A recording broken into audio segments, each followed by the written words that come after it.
Tenemos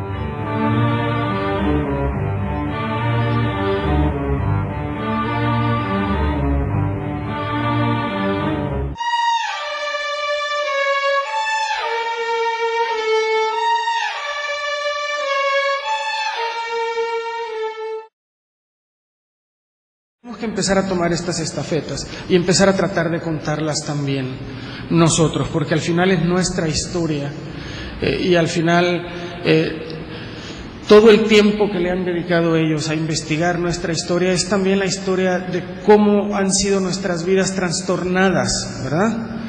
Por experiencias que ni siquiera conocemos a fondo.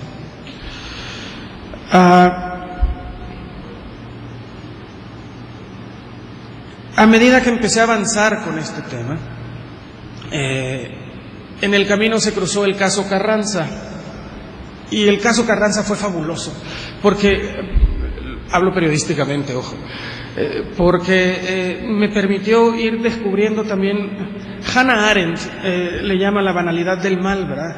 Para mí fue encontrar, y me acuerdo perfecto, otro café con Terry Carl en Memphis, cerca de donde habían matado a Martin Luther King. Yo me escapé un día del juicio para ir a averiguar otras cosas y venía yo impresionado por lo que había descubierto. Y me siento a tomar un café con Terry y le digo, me cuesta mucho dimensionar lo que acabo de encontrar. ¿Y qué acabas de encontrar? Me fui a buscar la vida de Nicolás Carranza en Memphis, cuando él vivía en Memphis. Más allá de este exministro de Defensa que había tenido un poder casi absoluto en este país sobre la vida y la muerte, sobre todas estas cosas, lo que se estaba conociendo en ese juicio, bueno, en la vida cotidiana este era un señor que llegó a Memphis a trabajar de vigilante nocturno del museo local, ¿verdad? Y eso también ayuda a dimensionar algunas cosas, ¿verdad? En esa época el ministro de Defensa en Estados Unidos era Donald Rumsfeld, que algunos recordarán. Y yo decía, bueno, no me imagino a Donald Rumsfeld exiliándose en El Salvador y trabajando de vigilante en la noche en el Museo de Arte de El Salvador. Ojalá. Ojalá. Pero Nicolás Carranza sí lo hacía, y luego empecé a hablar con la gente que había trabajado con él, y esta gente me empezó a describir un tipo que era exactamente lo contrario a lo que escuchaba en las mañanas en el juicio, de lo que este hombre había sido en El Salvador. En las tardes se escuchaba lo contrario entre sus compañeros de trabajo. Había una mujer afgana que tuvo que huir a Estados Unidos, huyendo de los talibanes que la reprimían, que la habían torturado, y era su jefe en el equipo de seguridad del museo el que la consolaba, el que le ayudaba a digerir los traumas de una tortura.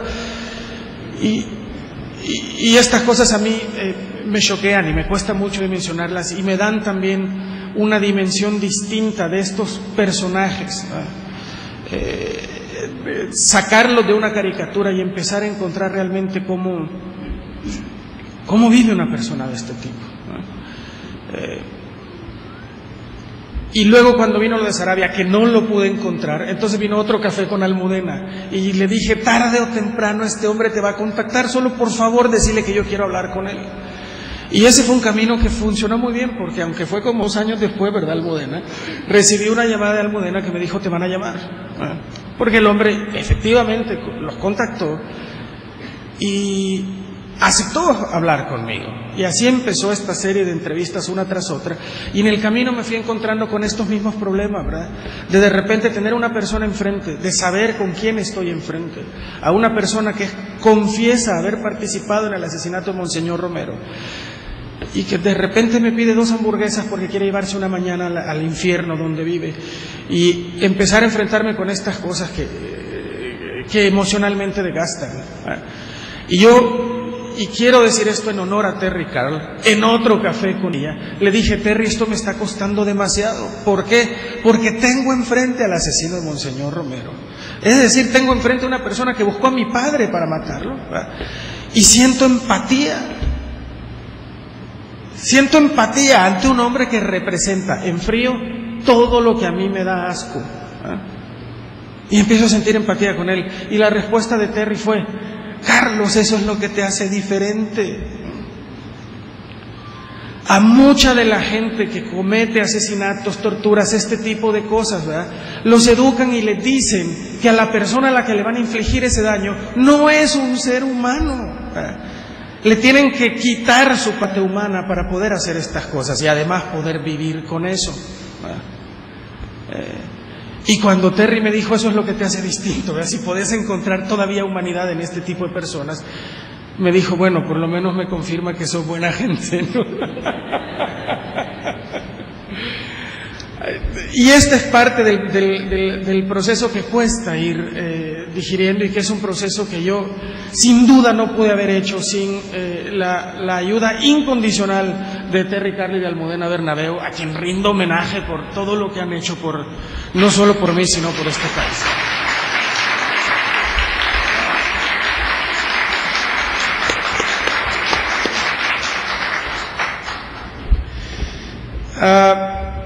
El asesinato de Monseñor Romero es, yo creo, el asesinato más trascendente en la historia salvadoreña.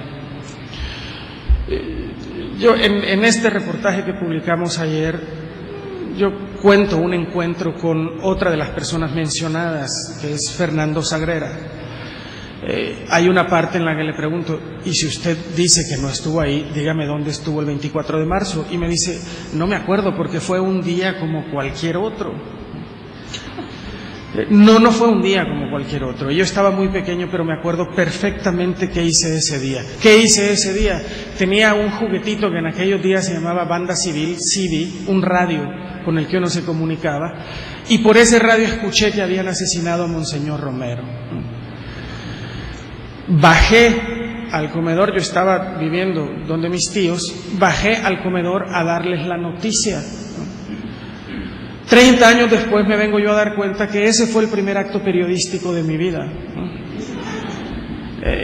Y no lo digo gratuitamente, es así como ir cerrando círculos, y así ha sido esta historia para mí, de ir descubriendo y de tratar un poco de clarificar lo que nos ha pasado como sociedad, porque esto no es un asunto de 3 personas que decidieron matar a un sacerdote, ¿verdad? Esto es un asunto de una sociedad, como han estado explicando todos, ¿verdad? Es un asunto de una sociedad que de repente está muy enferma y con la que no hemos querido enfrentarnos, y con la que hay que enfrentarse si queremos comenzar a pensar en una vida feliz.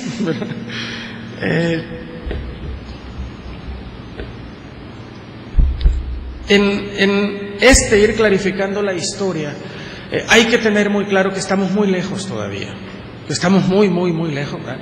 Hemos avanzado un poco. Yo creo que hoy estamos mucho más cerca que ayer de saber quién disparó, ¿no? De saber quién ordenó ese crimen, ¿no? Sí, estamos mucho más cerca, pero todavía no lo sabemos a ciencia cierta, ¿no? Y el día que lo sepamos, Monseñor Romero es algo que ha alumbrado el camino de muchos de nosotros durante mucho tiempo, y es una víctima en ese sentido ejemplar, ¿verdad? Porque a lo mejor a medida que vamos avanzando, descubriendo cómo se terminó con la vida de alguien que sigue siendo tan importante en este país, ¿verdad? También a lo mejor podemos ir descubriendo a través de él, ¿verdad?, a todas las demás víctimas que ha tenido este país. Quiero cerrar diciendo que el caso de Monseñor Romero es además excepcional por otra cosa. Es un personaje que ha logrado sobrevivir en el pueblo salvadoreño, a pesar de los obstáculos para eso que han puesto desde el Estado durante 30 años, desde los medios de comunicación, ¿no?, y desde buena parte de la empresa privada. Yo ya no quiero seguir hablando mucho porque evidentemente creo que ya les hemos quitado bastante tiempo y hay mucha gente cansada. Solo quiero otra vez darles las gracias por el interés en estas cosas. Me entusiasma ver mucha gente joven y darles las gracias también por seguirnos con atención. Muchas gracias.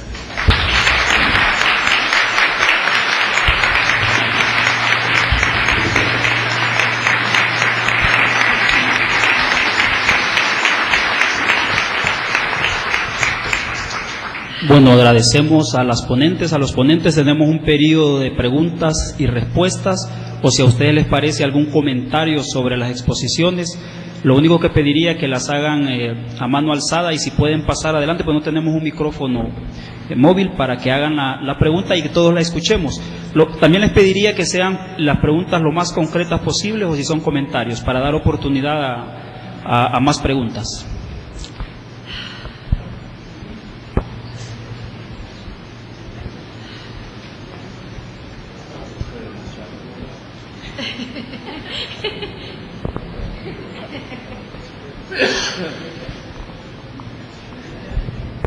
Bueno, yo quería hacer un comentario con respecto a esto, y es que al leer esta entrevista, bueno, yo soy periodista de la YSUCA, pero sus temas como que me conmueven bastante.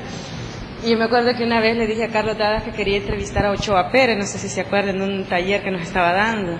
Y es que Ochoa Pérez es señalado como el hechor intelectual de algunas masacres que ocurrieron en Cabañas, y yo soy de Cabañas. Y dada esa situación que mi familia tuvo que huir, o mi comunidad, hacia Honduras, yo nací en un campamento de refugiados. Entonces yo le decía a Carlos de que quería entrevistar a Ochoa Pérez, y hoy que era periodista, y decirle que se siente de que la gente le sigue culpando como el hechor intelectual, pero nunca me atrevía, porque yo decía, si le entrevisto a lo mejor le doy primero el micrófono, o ¿qué hago pues?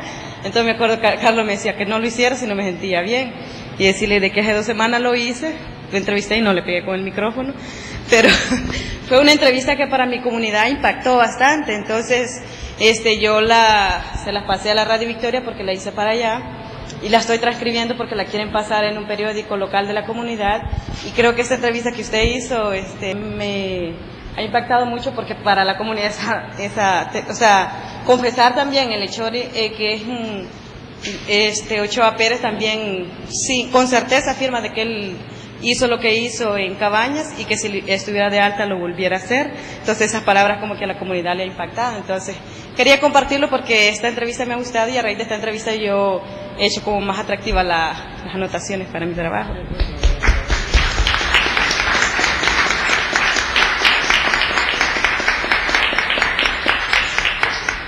Bueno, vamos a hacer una sección de unas 4 o 5 preguntas para darles la palabra a ellos, ¿verdad?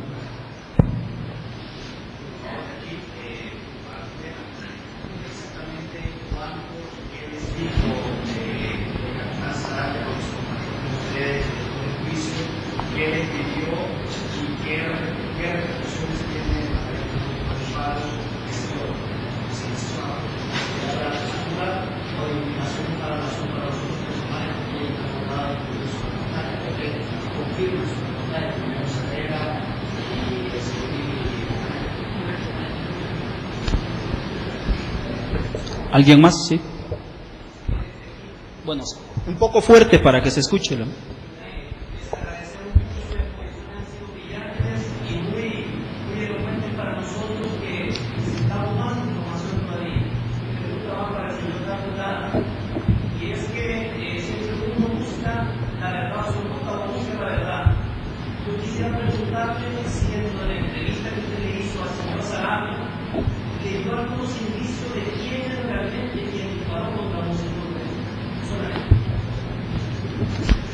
Una más para darles la palabra a los ponentes.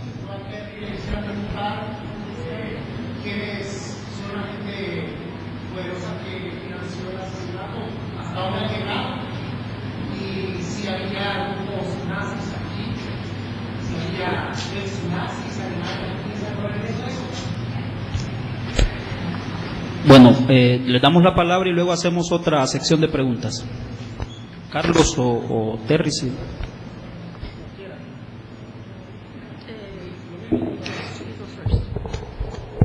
Bueno, lo mío es muy rápido. Sobre la pregunta de si dio alguna pista de quién pudo haber disparado.